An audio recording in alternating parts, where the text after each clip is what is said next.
Yo, yo, what's up, fake Twitter girlfriends? I have a new episode of Comic Reviews of Fate, and they are brought to you by the comics from my own self-publishing comic company. Primal Paper Comics, my own series, Red Knight, is available, as well as Jeff Hewitt's The Ends. And you can find all these terrific comic books available for order at the primalpaper.com website. It's listed below. Or you can order off my own Etsy shop. It's also at the link below. But hey, let's talk about the big guns. I have 3 comics. 2 of these feature turtles. And let's take a look. First off, it's Adventure Time, issue 11.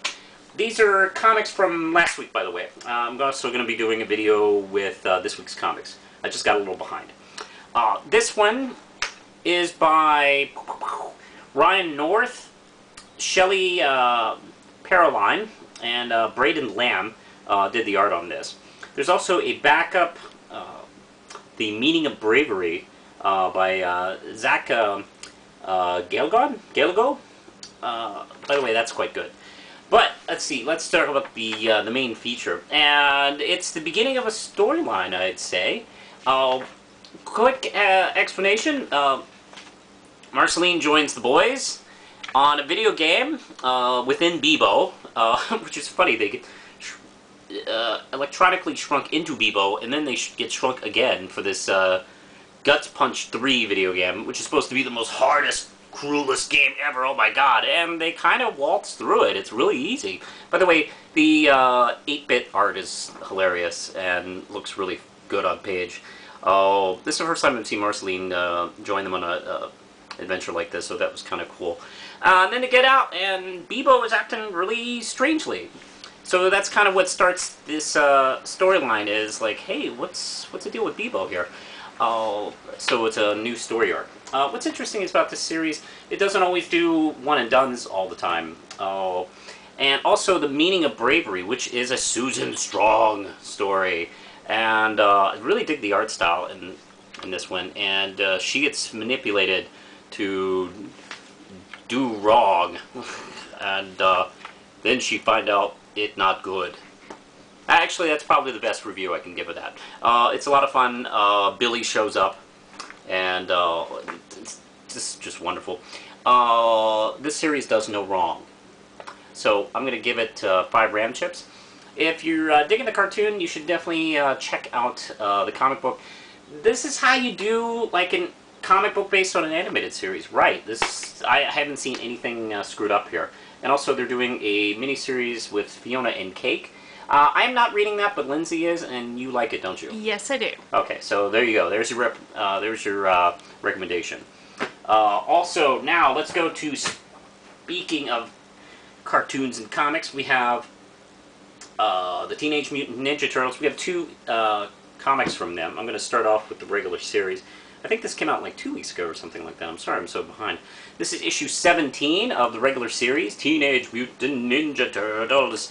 And it's by Kevin Eastman, Tom Waltz, with art by Ben Bates, who I think is joining the team for the first time. And we start with the Neutrinos. Like, hey, I remember that, I think. The Neutrino characters or something from some other universe that Krang was always trying to, you know, conquer or something like that. Well, he's doing a great job here. He's had enough of just simply occupying their world, and he is devastating them. They need help fast, so they need Professor Honeycutt, who is somewhere on our world. And hey, Professor Honeycutt turns out to be this guy that has just been hanging around the scenes, supposedly a human, all this time, that April knows. And of course, you know, the Neutrinos come to pick him up, and that brings in the Turtles, and Casey Jones for a fight. But everybody gets teleported to the Neutrino universe. The art style is really fun and cartoony. I think it's a step up from the previous artist. I think it's a lot more clearer and really approachable and just all around enjoyable. Really dug this a lot. I'm going to give this, I think, maybe 5 Ram Chips. Really good. And the best comic of the week, I think, as far as I'm concerned, is Teenage Mutant Ninja Turtles: The Secret History of the Foot Clan #1. Now, this is all by Medius Santoluco, and forgive me if I'm pronouncing that incorrectly, but wow, I was knocked on my ass of how good this book is. The first issue involves this Professor Miller. I wonder. This Professor Miller knows a lot about the Foot Clan.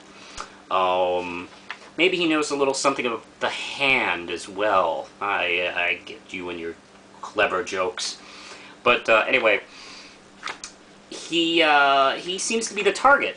Not only are April, Casey Jones, and the Turtle very interested in his knowledge of the Foot Clan, unfortunately, Shredder and the Foot Clan want to know how he knows so much about them, and they're afraid that he is going to be revealing too much. Meanwhile, we are digging into the history of Shredder and the Foot Clan, and it starts out hundreds of years ago. Actually, Shredder, to be honest, I didn't know too much about Shredder, and he is apparently practically immortal. He's been alive for hundreds of years, and we get to learn why, because his relationship with a fox spirit, which is very cool, and holy crap, all this art is just beautiful. And we almost, oddly enough, get into some Neil Gaiman storytelling in this series. It's really cool. I enjoyed this a lot. And then, of course, Krang even shows up for this. This is just perfect. Listen, if you've heard how good this series is over at IDW, and I understand, you're like, you know, I don't want to spend like $4 more or something a month for another book and stuff like that. Pick this up. Give it a try. I guarantee you'll be hooked. This is wonderful. This is 5 RAM chips. Highly recommend it. You know, I just did a top 10 favorite comics of 2012. This might end up on my 13 list. This was very good. This is definitely a contender. I think that's it for now, so push the button, Lindsay.